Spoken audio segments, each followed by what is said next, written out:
Nous allons maintenant enchaîner cette troisième partie avec la gouvernance et les conformités.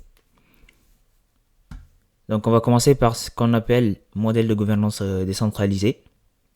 Dans un data mesh, la gouvernance fédérée repose sur un modèle décentralisé, où chaque domaine est responsable de ses propres données, mais dans le cadre d'un ensemble de règles et de normes globales. Ce modèle combine autonomie locale et cohérence organisationnelle. Chaque domaine gère ses données en toute indépendance, notamment en ce qui concerne la qualité, la sécurité et le partage des données. Cependant, pour garantir une interopérabilité et une collaboration efficace entre les domaines, des principes communs doivent être établis. Par exemple, des normes sur le format des données, les API ou encore les contrats des données permettent de maintenir une cohérence tout en laissant de la flexibilité. Ce modèle s'appuie aussi sur des outils de gouvernance décentralisés, tels que des catalogues de données ou des plateformes de gestion des métadonnées. Ces outils permettent de documenter et de partager des règles, de suivre la provenance des données et d'assurer leur conformité avec les politiques internes et réglementaires.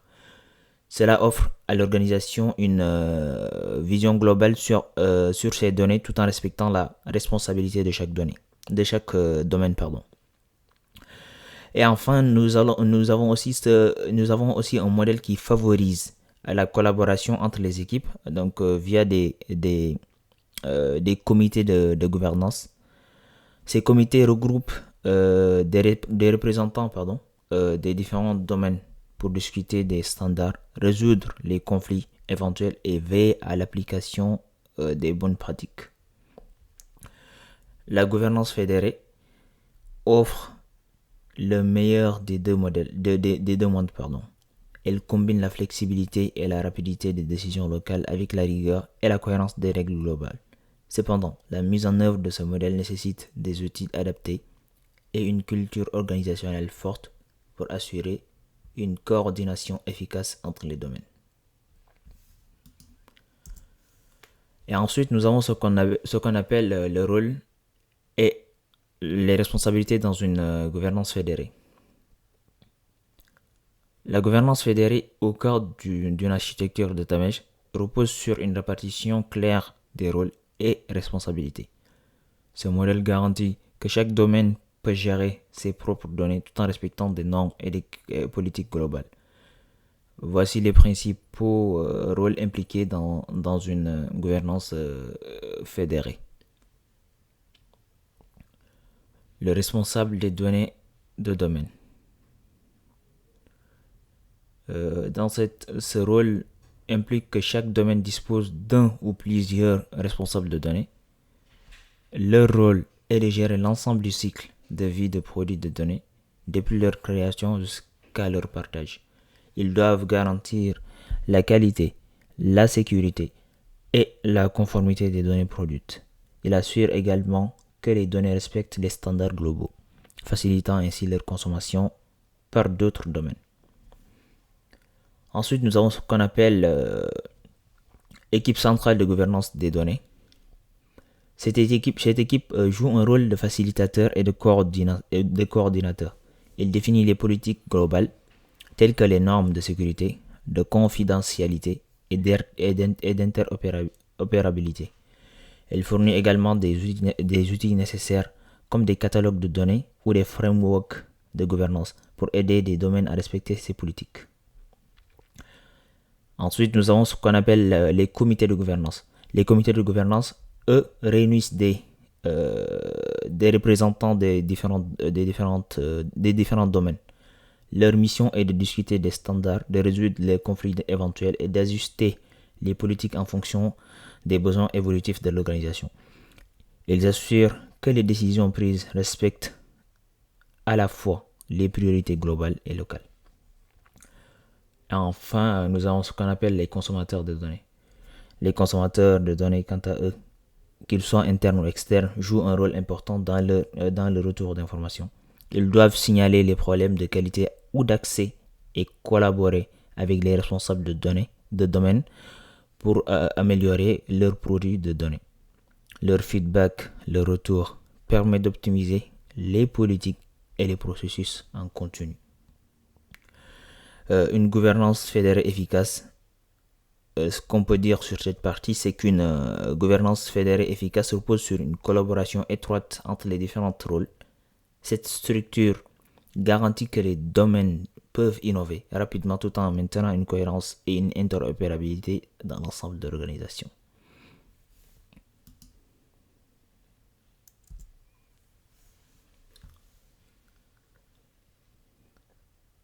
Ensuite, nous avons ce qu'on appelle, toujours dans le cadre de la gouvernance fédérée, de la gouvernance et des conformités, nous avons ce qu'on appelle l'outil de gouvernance pour soutenir l'autonomie des équipes. Dans une gouvernance fédérée, l'autonomie des équipes est essentielle pour permettre une gestion décentralisée des données. Cependant, cette autonomie doit être encadrée par des outils de gouvernance qui assurent la cohérence, la sécurité et la conformité au sein de l'organisation. Ces outils permettent aux équipes de gérer leurs données tout en respectant les standards globaux. En voyant cela en détail, nous avons ce qu'on appelle les catalogues de données. Donc les catalogues de données comme Collibra ou Alation sont des outils centraux pour documenter et organiser les métadonnées. Ils permettent aux équipes de rechercher comprendre et partager les données de manière efficace. Ces catalogues garantissent également la traçabilité et facilitent la découverte des données. Ensuite, nous avons ce qu'on appelle la gestion des accès. Des outils comme Apache Ranger ou Privacera permettent de définir et d'appliquer des politiques d'accès. Ces solutions garantissent que seulement les personnes autorisées peuvent consulter ou modifier les données, tout en assurant la conformité aux réglementations, comme le RGPD ou le HIPAA. Ensuite, nous avons ce qu'on appelle la traçabilité des données. Pour suivre l'origine des données et documenter les transformations appliquées, des outils tels que Apache Atlas ou DataHub sont utilisés. Ils offrent une vue complète de la chaîne de transformation des données, renforçant la transparence et facilitant la gestion des flux complexes. Ensuite, on a l'automatisation de la gouvernance. Des solutions comme Databricks, Unity Catalog ou AWS Lake Formation automatisent de nombreuses tâches de gouvernance, telles que la gestion des politiques, la classification des données sensibles ou encore la création des rapports de conformité. Cela permet aux équipes de se concentrer sur leurs objectifs métiers sans être freinées par des tâches administratives.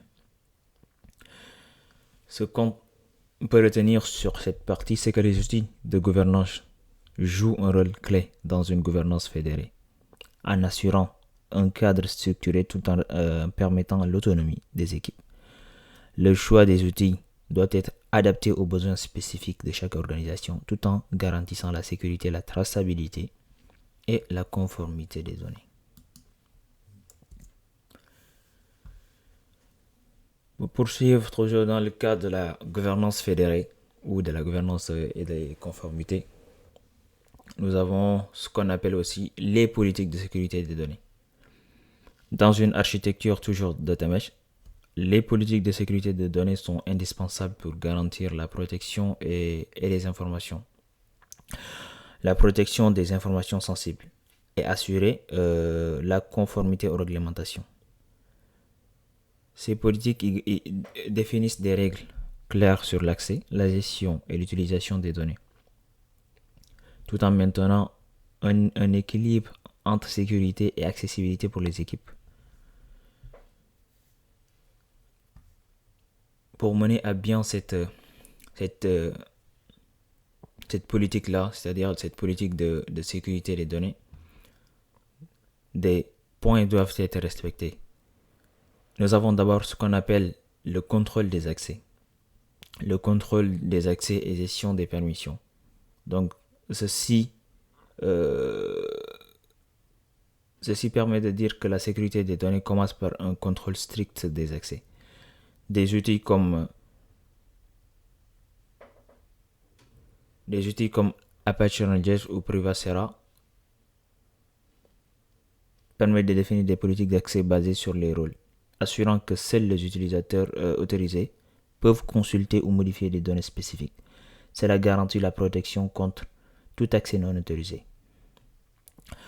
Ensuite, nous avons ce qu'on appelle le chiffrement des données. Le chiffrement des données, à la fois en transit et au repos, est une mesure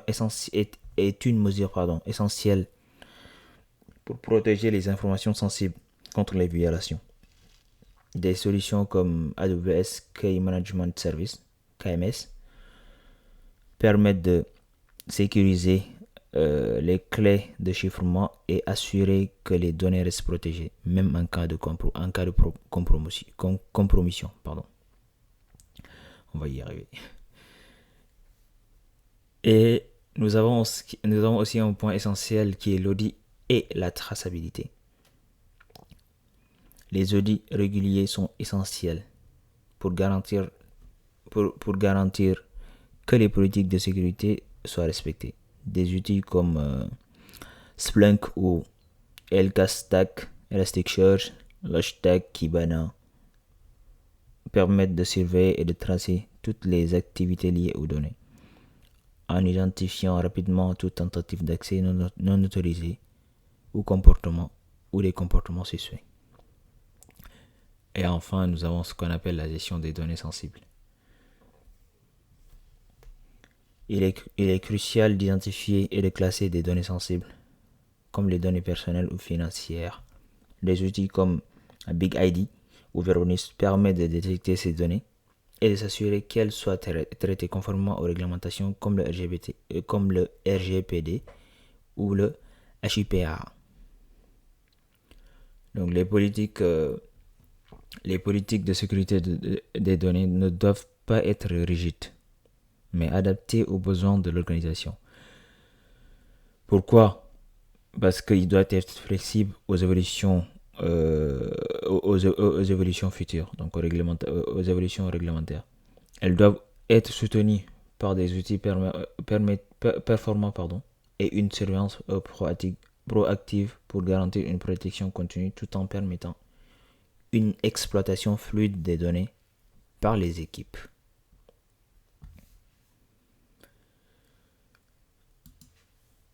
Alors, nous allons nous arrêter là pour cette vidéo.